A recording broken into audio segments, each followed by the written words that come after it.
Hello बच्चों, आइए प्रश्न को पढ़ते हैं। हमारा प्रश्न है 50 ओम प्रतिरोध के धात्विक तार को खींचकर उसकी लंबाई दुगनी कर देते हैं, उसका नया प्रतिरोध है। विकल्प ए है 25 ओम, विकल्प बी है 50 ओम, विकल्प सी है 100 ओम, विकल्प डी है 200 ओम। तो आइए सबसे पहले इस प्रश्न की मुख्य अवधारणा को समझते हैं। तो आइए सबसे पहले क्या समझेंगे, प्रश्न की मुख्य अवधारणा। मुख्य अवधारणा हम जानते हैं यह प्रश्न हमारा किस पर आधारित है। यह प्रश्न हमारा आधारित है वैद्युत चालन पर, और इस प्रश्न की जो मुख्य अवधारणा है वो है प्रतिरोध। प्रतिरोध अब हम जानते हैं कि कोई भी अगर चालक है तो उस चालक के पास प्रतिरोध होगा, और ये प्रतिरोध चालक के किस पर निर्भर करता है। तो ये प्रतिरोध चालक की लंबाई, चालक के अनुप्रस्थ काट के क्षेत्रफल और उसकी विशिष्ट प्रतिरोधकता पे निर्भर होता है। तो प्रतिरोध में हम क्या बात करेंगे, किसी चालक की प्रतिरोध है उसको क्या कर रहे हैं, खींचकर उसकी लंबाई को दुगना कर दे रहे हैं, तो जो नया प्रतिरोध होगा वो कितना होगा। तो आइए प्रश्न की ओर चलते हैं। माना एक ये तार है, चालक है, धात्विक तार है। इस तार का अनुप्रस्थ काट का ये क्षेत्रफल है जिसको हमने मान लिया A1, और इस तार की लंबाई को हमने क्या ले लिया L1। इस तार के प्रतिरोध को हमने क्या मान लिया, इस तार का जो प्रतिरोध है वो है R1। आइए अब क्या करते हैं, इस तार की लंबाई को हम दुगना करते हैं। तो जब तार की लंबाई को दुगना करेंगे तो अब तार ये अभी मोटा है, अब ये तार कैसा हो जाएगा, पतला हो जाएगा। क्योंकि ये धात्विक तार है तो ये क्या हो जाएगा, ये पतला हो जाएगा। तो कुछ ऐसा बनेगा, ये इसकी लंबाई को हमने क्या कर दिया, दुगना कर दिया।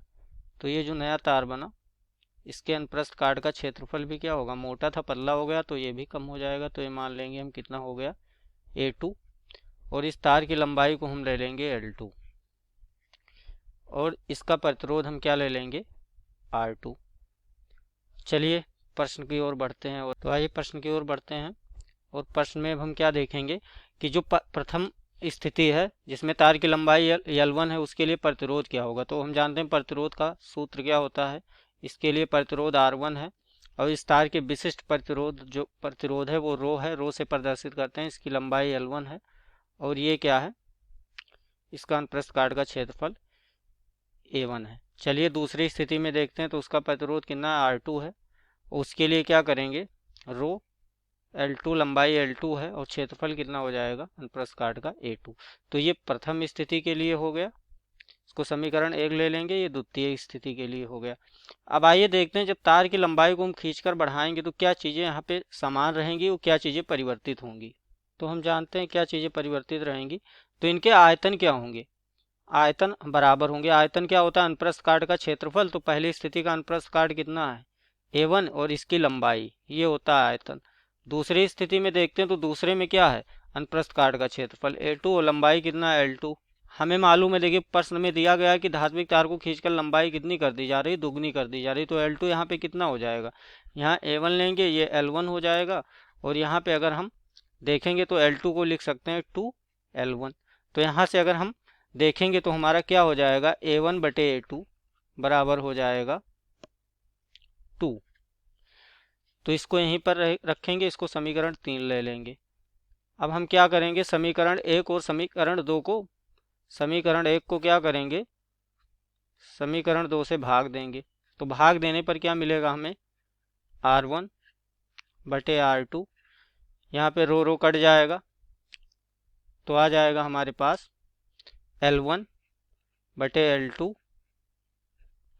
गुणे में क्या आ जाएगा, A2 ऊपर चला जाएगा और A1 हमारा नीचे आ जाएगा।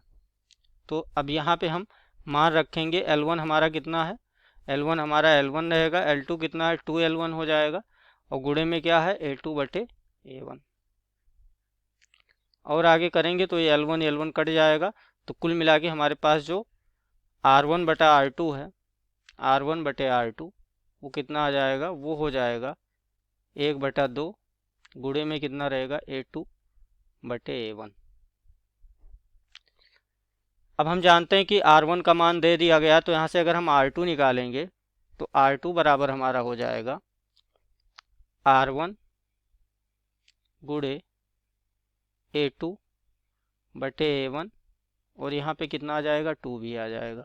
अब हम जानते हैं ये सॉरी यहाँ पे,